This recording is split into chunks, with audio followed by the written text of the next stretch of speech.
Le thème que nous avons présenté est celui de la torture. Et parce que nous voulons que tout le monde soit concerné, que tout le monde comprenne qu'il est important pour lui d'agir, nous n'avons pas étudié la torture dans le contexte des conflits ou dans le cas où des prisonniers se font enfermer pour une enquête. Mais nous avons étudié la torture dans la vie de tous les jours. Parce que beaucoup parmi vous ignorent qu'au Cameroun encore, ils peuvent se lever, sortir de leur maison et ne pas revenir le soir. Ou ne pas revenir aptes, tels qu'ils sont sortis plus tôt. Beaucoup parmi vous ne savent pas qu'au Cameroun, Ibrahim Bello, et c'est particulièrement à lui que j'ai pensé quand j'ai regardé la vidéo, est un jeune homme de 17 ans qui a même pu supporter cette torture-là. On se demande toujours comment. Enfermé, électrisé, menotté, désossé, démembré. Il était comme vous et moi, mais il a perdu ses membres.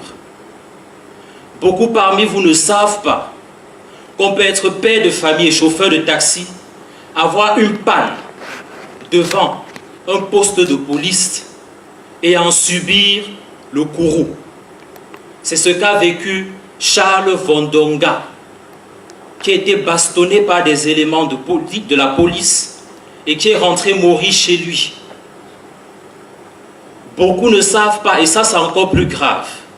J'étais à Ngouaikele, un étudiant s'est fait bastonner par un agent de la police universitaire et il est tombé sur le coup. Il est mort, un étudiant de 22 ans. Beaucoup ne sont pas au courant de cette histoire, même en Ngouaikele. Elle est passée dans les médias, particulièrement à Equinox et sur les réseaux sociaux. Ce qui est pire avec la torture, c'est qu'il y a des personnes qui ignorent que la torture existe et qu'il y a des personnes qui veulent se taire parce qu'ils pensent qu'ils sont en sécurité. Ça ne concerne que ceux qui ont causé des actes terroristes, ça ne concerne que les criminels, ça ne concerne que ceux qui sont allés à l'encontre de la loi. Mais croyez-moi, c'est faux. Sous le coup d'une confusion, vous pourrez être arrêté. Et au lieu d'être jugé en tant que présumé innocent, selon les lois de votre pays, mais surtout la Déclaration universelle des droits de l'homme, on vous frappe, on vous tape, en quelques mots, on vous torture sans que vous n'ayez la possibilité de parler. Ça peut vous arriver à vous tous. Et sachez donc que chaque fois que vous vous taisez, vous êtes coupable de ces actes, parce que nous devons tous les dénoncer. Je l'ai dit, ces actes peuvent arriver à tout le monde. Même la population au Cameroun, c'est sous la forme de la loi du talion. On pense qu'on a le droit de juger. Et le faisant, nous tuons des innocents.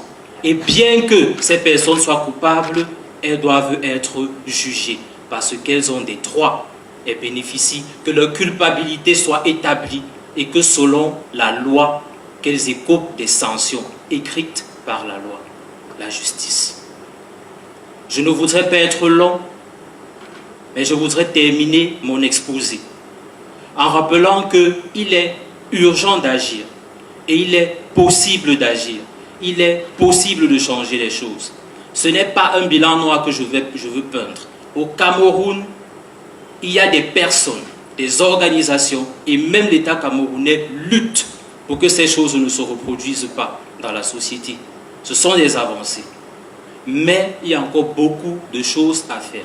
Il est donc important que tous les acteurs de la société coopèrent ensemble, se mettent ensemble pour mener une action commune contre les violations des droits de l'homme. C'est avec plaisir que je fermerai mon exposé comme je l'ai fait hier. J'aime souvent très bien penser à lui. Nelson Mandela, l'Afrique et le monde entier peuvent être fiers.